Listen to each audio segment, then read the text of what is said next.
Mis queridos amigos y hermanos, sean todos bienvenidos en el nombre de nuestro Señor Jesucristo a una nueva edición de su comentario al texto bíblico sobre el cual la lección de la escuela sabática está basada.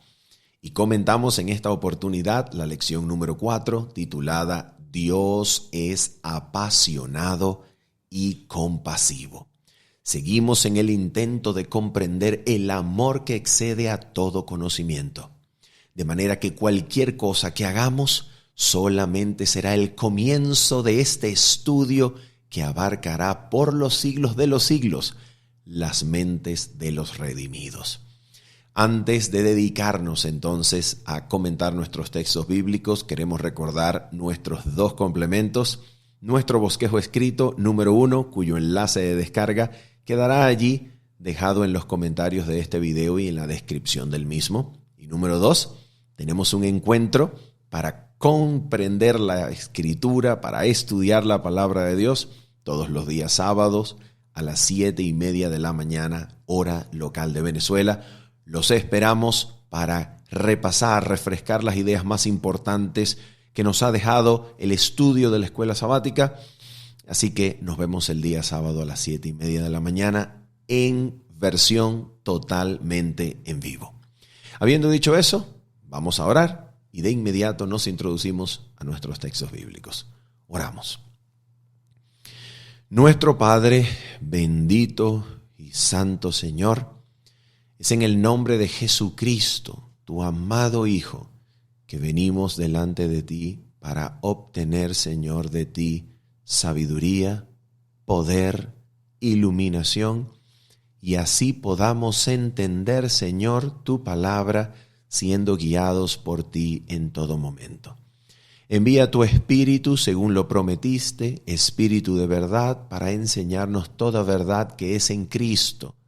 Muéstranos a Cristo, Señor, para que al verle nuestras vidas, nuestros corazones, sean, Señor, constreñidos y así podamos vivir para aquel que murió y resucitó por nosotros. En el santo nombre de Cristo Jesús. Amén y amén. Muy bien, mis amigos, vamos entonces a introducirnos a nuestro primer texto bíblico. Se encuentra en Isaías. Vamos allá.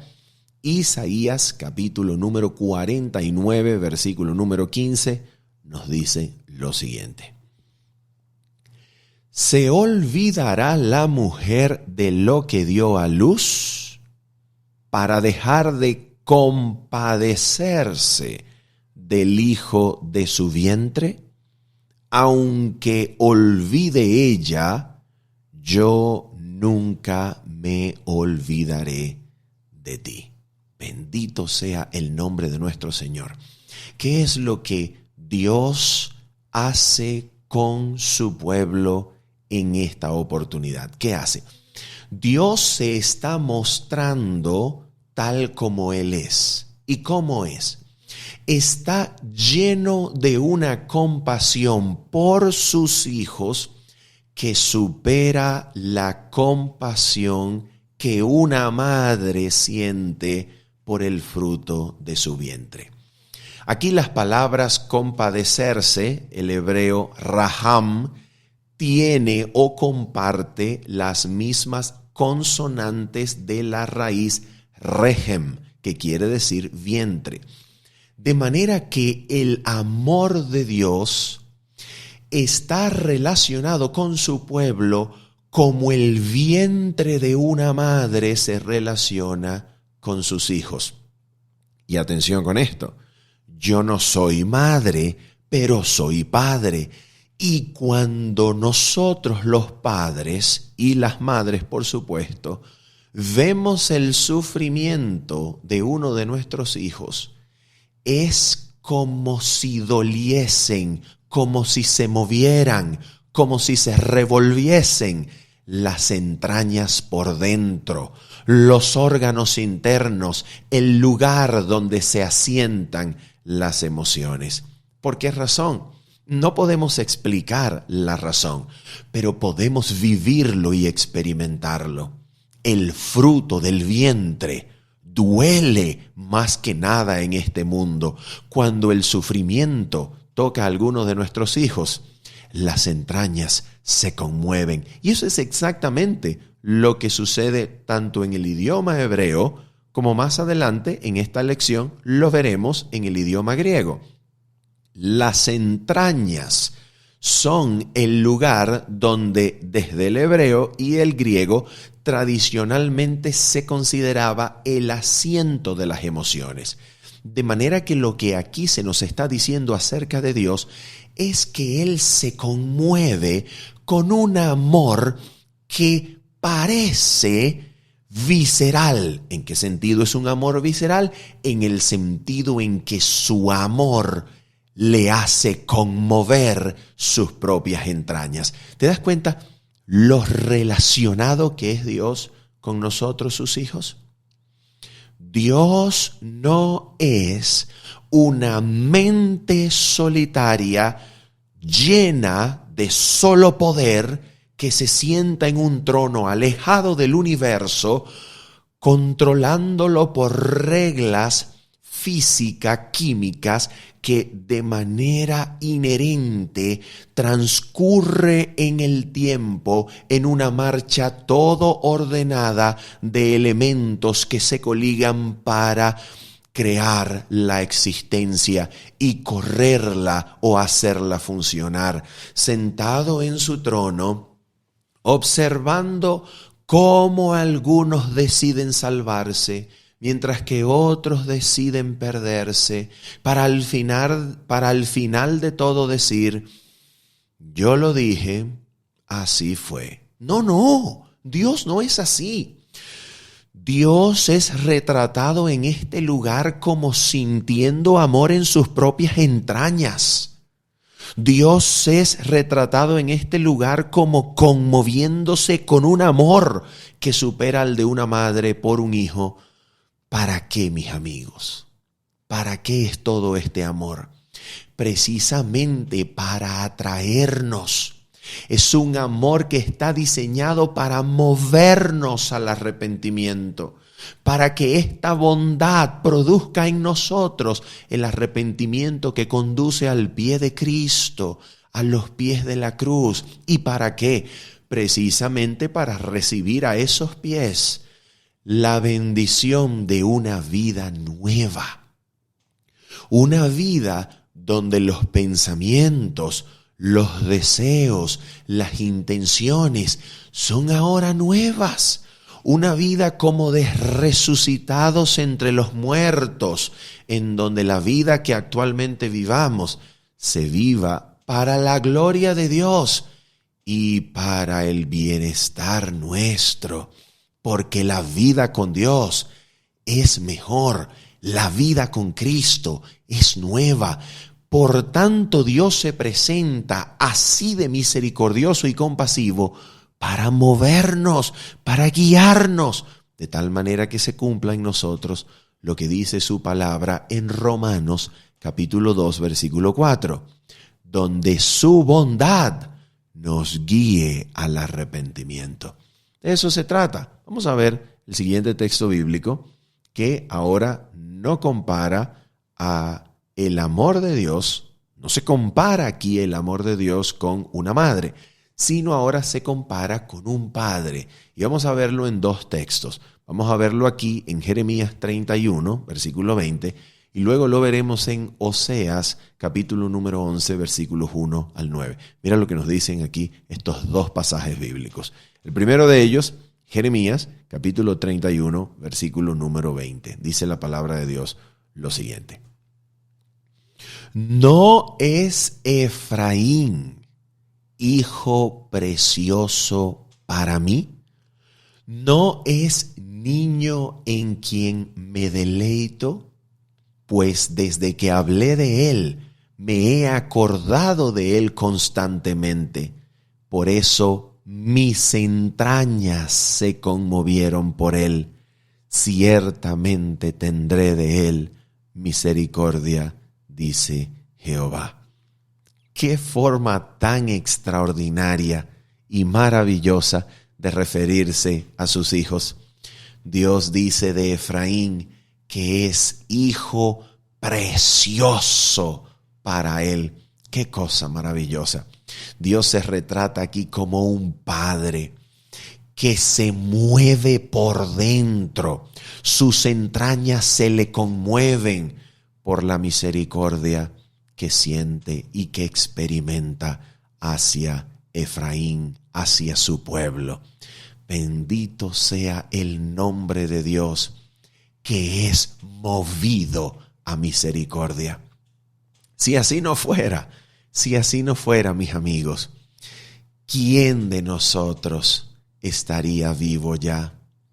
Si así no fuera, en otras palabras, si Dios decidiera tratarnos conforme al concepto greco-romano de justicia, en donde a cada individuo debe dársele conforme y se le debe distribuir conforme a lo que merece, conforme a lo que ha hecho solamente, ¿quién de nosotros estaría vivo para contarlo?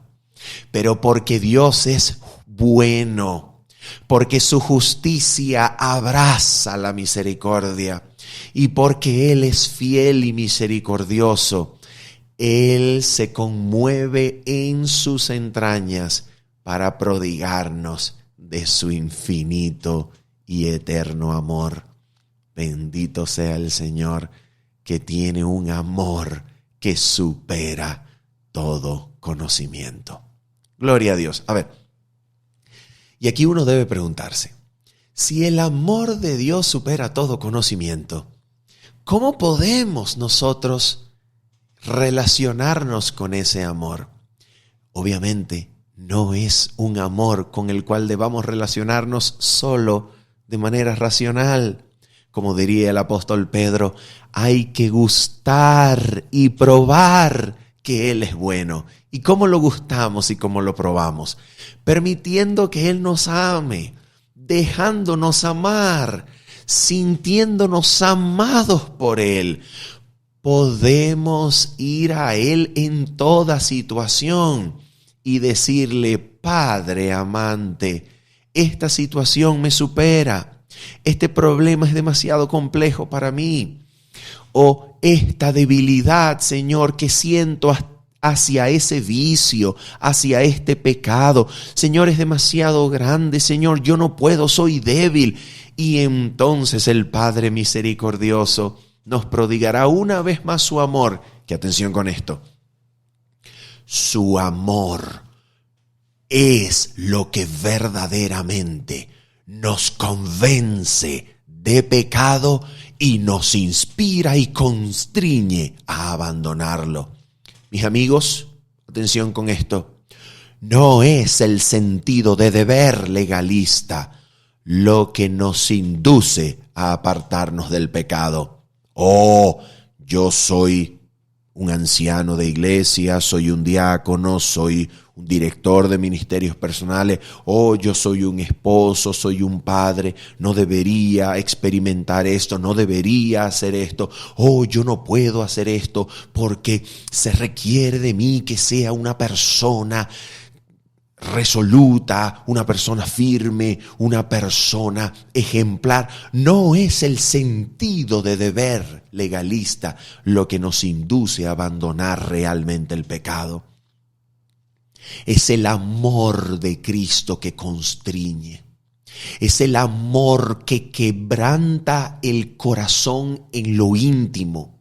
Es el amor que nos mueve a abandonar el pecado solo por el deseo de ver su rostro algún día y caer de rodillas delante de Él para darle gracias por todo lo que es, por todo lo que ha hecho y por todo lo que hará por nosotros. Es el amor que compunge el corazón, el que verdaderamente nos induce a reconocer nuestra condición delante de la cruz y experimentar odio verdadero por el pecado. Solo su amor produce eso. Solo el sentido de ser amados cuando no lo merecemos produce en nosotros el querer como el hacer y así arrepentirnos del pecado y apartarnos prontamente de él.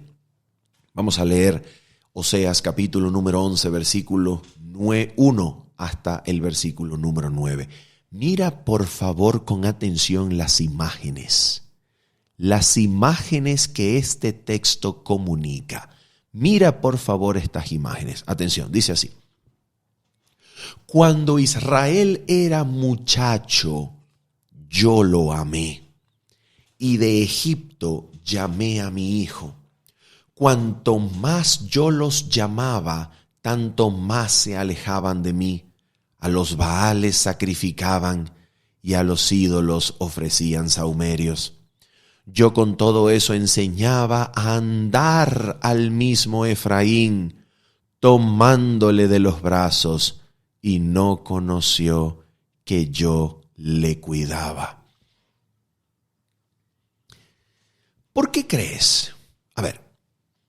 ¿Por qué crees que en algún momento, dentro del contexto de su gracia y misericordia, por qué crees que en algún momento Dios decidió advertir al pueblo que idolatraba, que ofrecía sacrificios y sahumerio a los Baales? ¿Por qué crees que Dios decidió quitar la lluvia? Recordemos, por ejemplo, en el tiempo de Elías. Recordemos, por ejemplo, según nos lo advierte el último discurso de Moisés en Deuteronomio. ¿Por qué razón Dios decidía quitar la lluvia? ¿Por qué? Cuando el pueblo idolatraba, cuando el pueblo se perdía, cuando el pueblo se desviaba de sus caminos. ¿Por qué Dios quitaba la lluvia? Escucha por qué. Para que el pueblo se diera cuenta que era Dios el que enviaba la lluvia del cielo, regaba la tierra para que la tierra produjera alimento que el pueblo decidía luego ir a ofrecer en infidelidad a los dioses paganos. En otras palabras, Dios quería enseñarle al pueblo que era Él, el Dios único y verdadero, el que sostenía su vida y conducía a su pueblo como un padre conduce a su hijo, tomándole de la mano, evitando sus caídas o levantándole cuando se caiga. Era Dios quien cuidaba, alimentaba, daba la respiración, todo rayo de luz, cada pan, cada agua que bebía. Era Dios el que daba eso con su propia mano y misericordia, aun cuando el pueblo ofrecía sacrificios a dioses paganos. ¿Puedes hacer el intento de comprender que era Dios quien sostenía la vida aún allí cuando el pueblo se corrompía adorando a otros dioses? ¿Podemos nosotros comprender que era el mismo Cristo cuyas manos estaban siendo traspasadas en el madero, que suplía de respiración a los mismos soldados que se burlaban de él y que lo crucificaban? ¿Puedes creer que era el mismo Cristo el que sostenía su aliento cuando los líderes judíos meneaban la cabeza delante de él y le injuriaban diciendo: a otro salvó, a sí mismo no puede salvarse? En otras palabras, Dios da el aliento que se usa para injuriarlo. Dios da el aliento y las fuerzas que se usan para traspasar sus manos con clavos. ¿Qué Dios es este que actúa de esa manera? Es realmente un Dios bueno. Y en el día del juicio final se verá que quien le aborrezca, tomando así el camino de muerte eterna, le habrá aborrecido y habrá perdido en consecuencia su vida solo por virtud de un odio y de un rechazo que no tiene excusa ni razón de ser. En el día del juicio final se verá que la rebelión de Lucifer y de toda criatura que le ha seguido, llámese ángel o llámese ser humano, será una rebelión, o habrá sido, mejor dicho, una rebelión sin causa. Por eso, al pie de la cruz, en el día del juicio final, se levantará la cruz y delante de la cruz, con su víctima misteriosa, los perdidos quedarán finalmente condenados. ¿Por qué? ¿Por qué se levantará la cruz? Para que nos demos cuenta, que de puro amor Él ha actuado con nosotros. De puro amor, de pura gracia, de una compasión y bondad que son infinitas. ¿Y para qué, nuevamente? ¿Para qué es esta bondad y compasión? Para que procedamos al arrepentimiento. Nota que es el amor de Dios lo que despierta la conciencia. Nota que es el amor de Dios lo que nos da el correcto concepto del pecado. Nota que es el amor de Dios lo que nos enseña nuestra propia condición. Nota que es el amor de Dios el principio vital de acción que nos mueve a Cristo. Es el amor de Dios lo que atrae. Es el amor de Dios lo que nos hace proceder al arrepentimiento, nos hace odiar el pecado y anhelar justicia cada día de la vida. Amigos, el amor de Dios es tan poderoso, es tan maravilloso, que si Satanás hubiese seguido contemplando este amor, antes de tomar su decisión final, cuando habiendo sido reunido en concilio la hueste angelical delante del Padre, todos se postraron delante de Cristo, que fue proclamado tener acceso y derecho al consejo de paz desde la eternidad, porque Cristo compartía la dignidad y era uno con el Padre.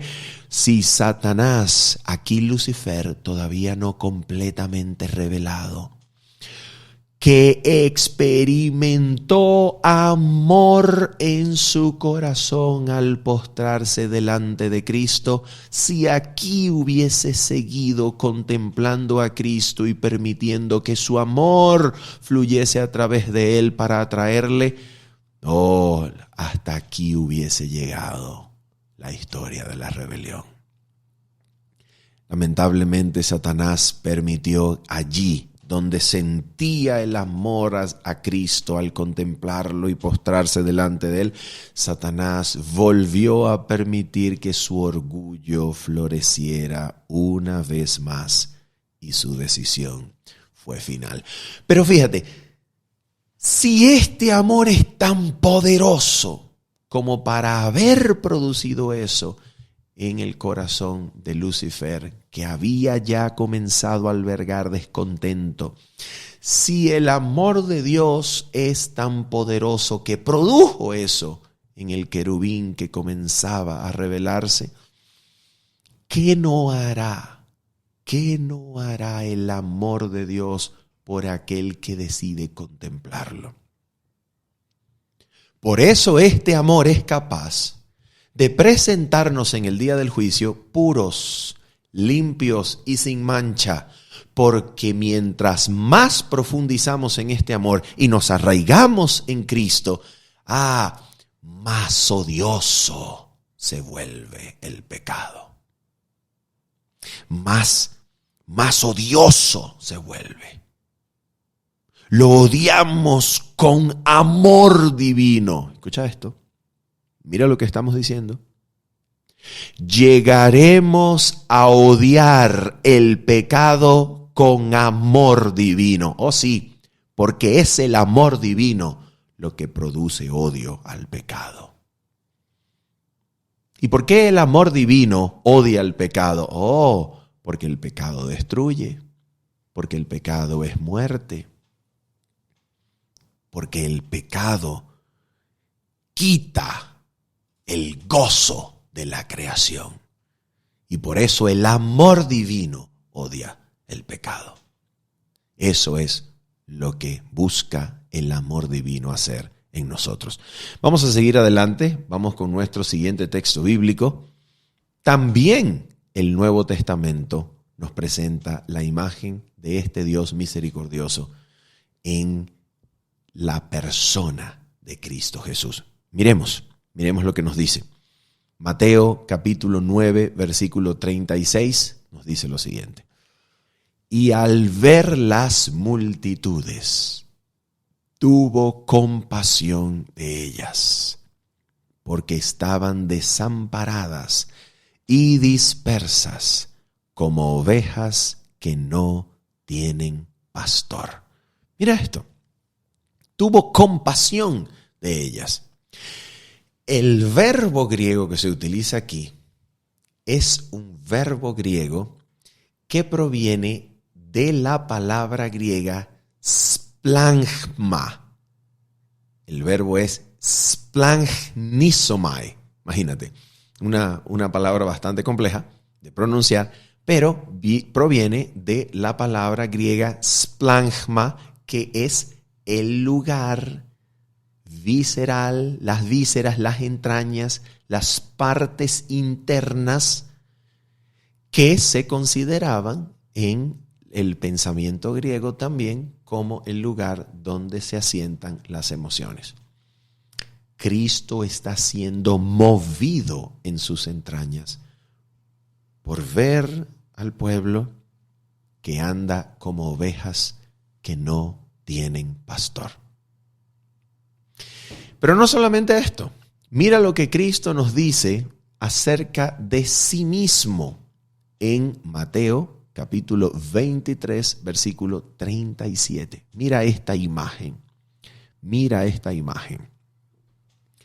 Jerusalén, Jerusalén, que matas a los profetas y apedreas a los que te son enviados, incluyéndolo a él que lo van a crucificar. ¿Ok? ¿Cuántas veces quise juntar a tus hijos como la gallina junta sus polluelos debajo de las alas y no quisiste? Qué cosa maravillosa. ¿Saben ustedes, amigos, que en algunos incendios forestales han sido hallados cuerpos muertos de aves que con sus alas murieron cubriendo a sus polluelos y quedaron así, casi petrificadas por el fuego, cubriendo con sus alas sus polluelos? Amigos, el buen pastor no huye ante el peligro. El buen pastor da su vida por sus ovejas. Y aquí Cristo estaba diciéndonos que Él, el mismo Dios encarnado, sufriría los embates de la furia y maldad y dolor del pecado antes que dejar padecer solos a sus hijos. Cristo sufrió primero. Oh sí, mis amigos, las agonías del Calvario han acompañado la divinidad no solamente desde el año 31 de nuestra era. Las agonías del Calvario acompañaron a la divinidad, a la deidad, desde antes de la fundación del mundo. Y cuando el hombre pecó contra Dios allá en el jardín del Edén, Dios luchó y finalmente entregó a su Hijo. Ese previo conocimiento de la cruz que en virtud de la promesa fue tan eficaz para desviar la condenación de la raza culpable como cuando Cristo murió en la cruz del Calvario? Es precisamente por la cruz, antes y después de ella, la cruz valiendo por la promesa antes de haber sucedido en la historia, la cruz valiendo y siendo eficaz en la historia de allí en adelante después de haber sucedido, es precisamente las agonías del Calvario, los sufrimientos de Cristo que han acompañado a la deidad desde que existe pecado. Y mis amigos, este Dios realmente debe ser bueno. Debe ser realmente bueno el Dios que creó sabiendo lo que crear significaba para sí mismo. Experimentar en carne propia el dolor. El dolor que en el previo conocimiento del Creador ya era conocido, no impidió que siguiese adelante en su obra de amar, crear, redimir y glorificar a sus criaturas. La historia del conflicto de los siglos nos muestra que este Dios es realmente bueno. Bendito sea su nombre. Él decidió sufrir. Él fue tocado por nuestros sentimientos. Él fue tocado por el dolor y las consecuencias de la rebelión.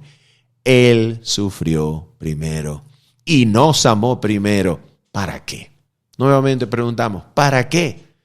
Para que nosotros seamos atraídos por este amor y recibamos vida, vida en abundancia. Bendito sea el nombre del Señor.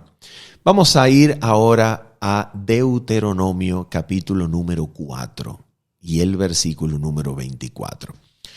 Porque de Dios se nos dice no solamente que es compasivo, no se nos dice solamente que sus entrañas se conmueven en su misericordia y compasión, sino que también en Deuteronomio 4:24 se nos va a decir, como vamos a leer a continuación, que Dios es un Dios celoso.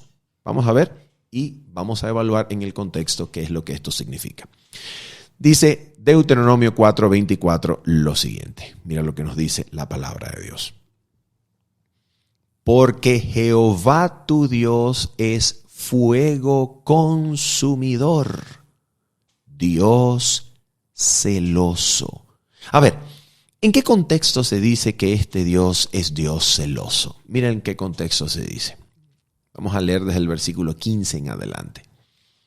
Guardad pues mucho vuestras almas, pues ninguna figura visteis el día que Jehová habló con vosotros de en medio del fuego.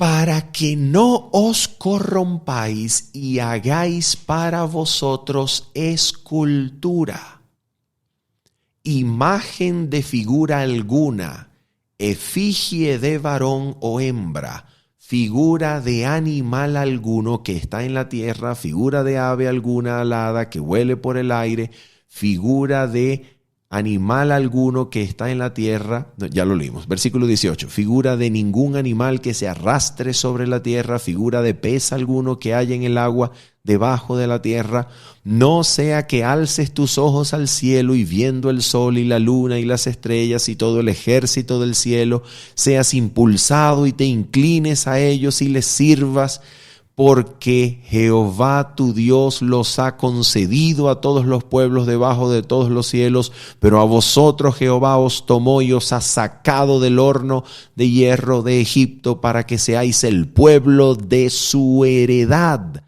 como en este día. ¿Cuál es el contexto que rodea este texto donde Dios se presenta como Dios celoso? ¿Cuál es el contexto? El peligro siempre latente de la idolatría. Y uno podría decir, bueno, siempre latente para el pueblo de Israel, que era pueblo de dura cerviz. Pero para nosotros los cristianos que participamos de la ética cristiana, no, la idolatría como que no es tan peligrosa. Oh, mis amigos, ellos adoraban deidades paganas. Nosotros podemos estar adorando cosas tan sutiles como mi opinión personal, mi dinero, mi tiempo, mi interés, mi trabajo, mi programa de serie de televisión. ¿Y por qué la idolatría es tan peligrosa? Porque la idolatría entrega a los demonios el poder de dirigir la vida. Porque el ídolo nada es. Pero los demonios sí existen. De manera que el que se postra a un ídolo degrada su corazón y su necio corazón se hace entenebrecido. Y entonces es movido por sus pasiones y deseos que, como si fuese Babilonia, reinan sobre él y lo degradan y lo degradan, hasta el punto de deshonrar sus propios cuerpos. Y eso es lo que Satanás busca con toda idolatría. La degradación de la humanidad, quitándonos, casi borrando la imagen del Creador en nosotros.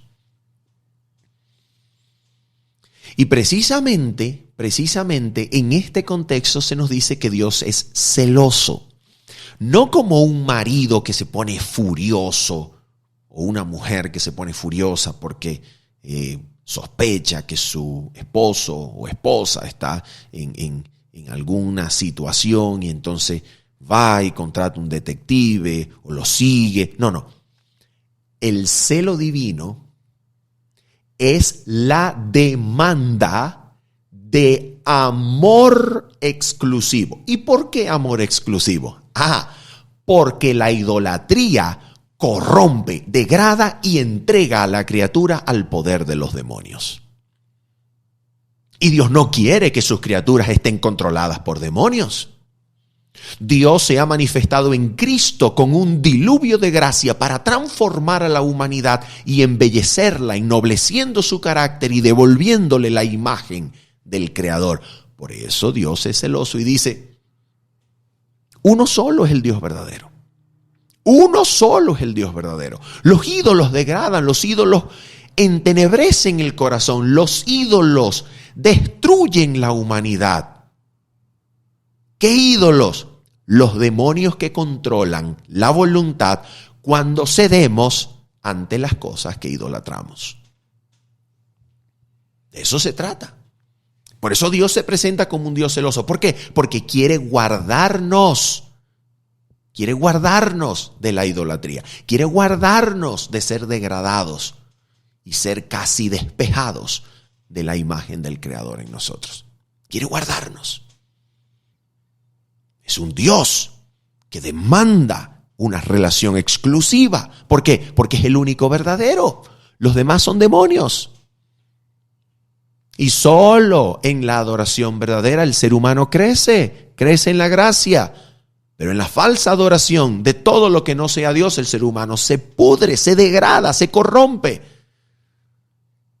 Y adopta la misma estampa de los demonios que lo dominan. Dios quiere cuidarte y por eso quiere atraerte. Finalmente, vamos nosotros a mirar lo que en el contexto de 1 Corintios capítulo número 13 es el amor que el apóstol Pablo, inspirado por el Espíritu Santo, espera que se verifique, que suceda, que acontezca en medio de la iglesia. Es el amor de Dios que el apóstol espera que nosotros, los creyentes en Cristo, tengamos, vivamos y experimentemos. ¿Cómo es este amor? ¿Cómo es este amor? Vamos a mirarlo. Lo encontramos en 1 Corintios 13, 4 en adelante. Dice la Escritura lo siguiente. El amor es sufrido, es benigno, el amor no tiene envidia, el amor no es jactancioso, no se envanece, no hace nada indebido. ¿Se da cuenta?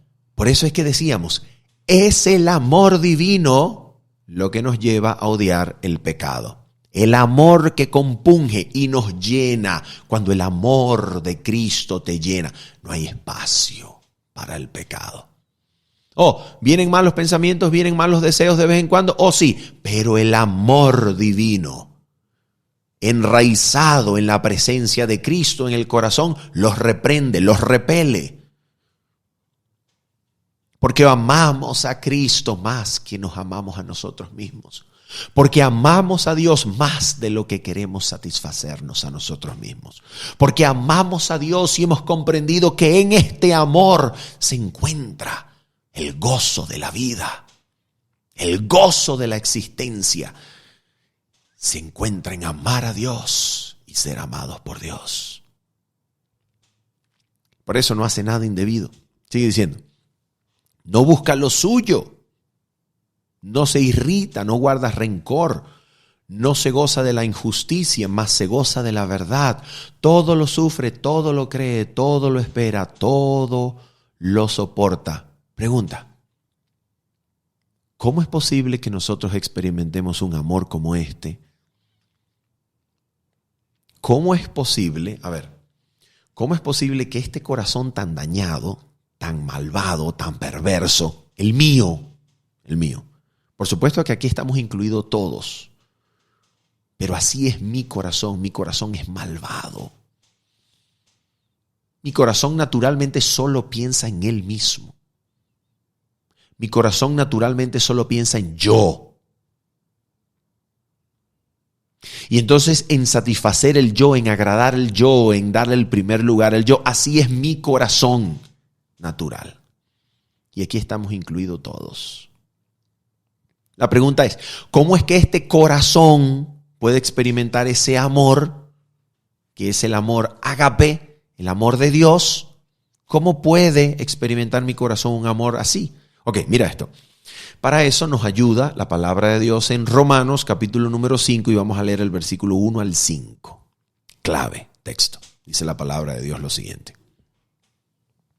Justificados pues por la fe, tenemos paz para con Dios por medio de nuestro Señor Jesucristo, por quien también tenemos entrada por la fe a esta gracia en la cual estamos firmes y nos gloriamos en la esperanza de la gloria de Dios.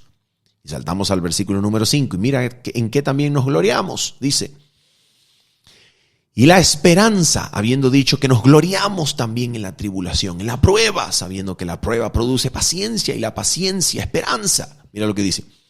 Y la esperanza no avergüenza, porque el amor de Dios ha sido derramado en nuestros corazones por el Espíritu que nos fue dado.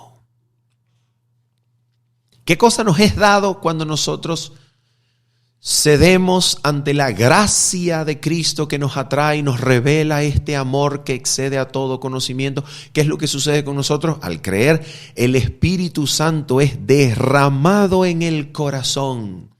¿Y qué sucede cuando el Espíritu Santo es derramado en el corazón? Le amamos.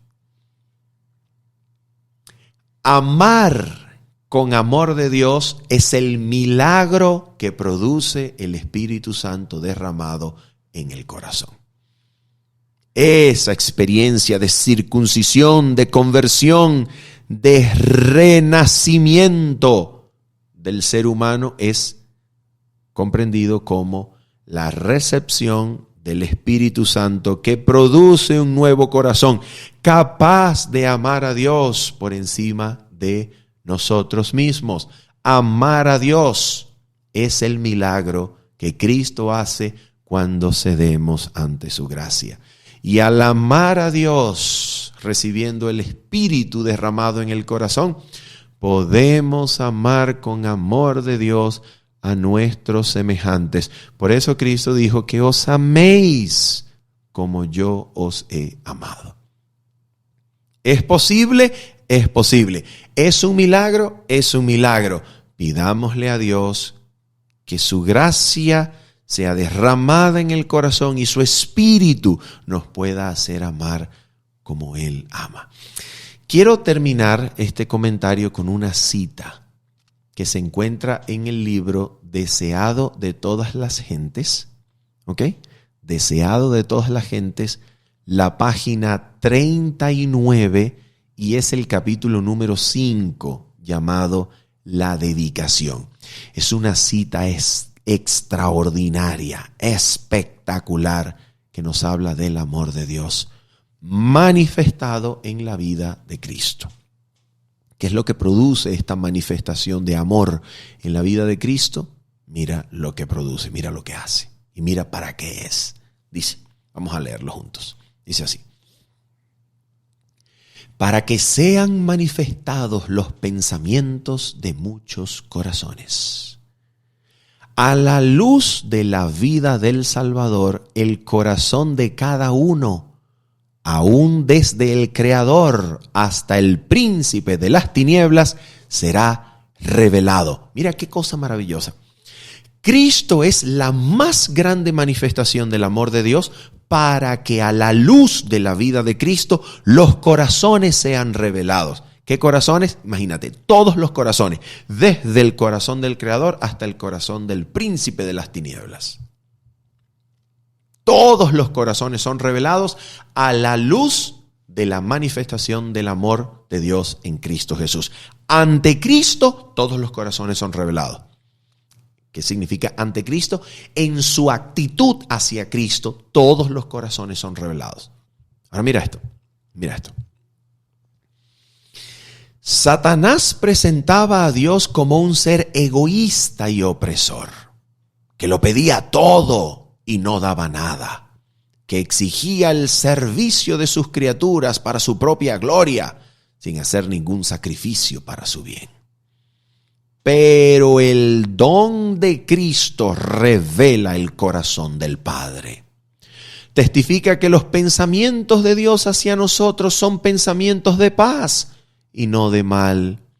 Declara que aunque el odio que Dios siente por el pecado es tan fuerte como la muerte, su amor hacia el pecador es más fuerte que la muerte. Habiendo emprendido nuestra redención, no escatimará nada, por mucho que le cueste, de lo que sea necesario para la terminación de su obra. No se retiene ninguna verdad esencial para nuestra salvación. No se omite ningún milagro de misericordia. No se deja sin empleo ningún agente divino. Se acumula un favor sobre otro, una dádiva sobre otra. Todo el tesoro del cielo está abierto a aquellos a quienes Él trata de salvar. Habiendo reunido las riquezas del universo y abierto los recursos de la potencia infinita, lo entrega todo en las manos de Cristo y dice: todas estas cosas son para el hombre. Úsalas para convencerlo de que no hay mayor amor que el mío en la tierra o en el cielo. Amándome hallará su mayor felicidad. Mira qué cosa maravillosa. Dios acumula favor tras favor, don tras don, un agente tras otro agente divino para dar todo a Cristo y que nos convenza Cristo de que en el amor de Dios es donde hallaremos la única y verdadera felicidad. Amándole y dejándonos amar, se encuentra el gozo del universo. Bendito sea el nombre de Dios. Esperando que usted haya sido edificado e invitándole para el día sábado a las 7:30 de la mañana, hora local de Venezuela, nos despedimos de usted diciéndole en esta hora bendiciones. Chao, chao.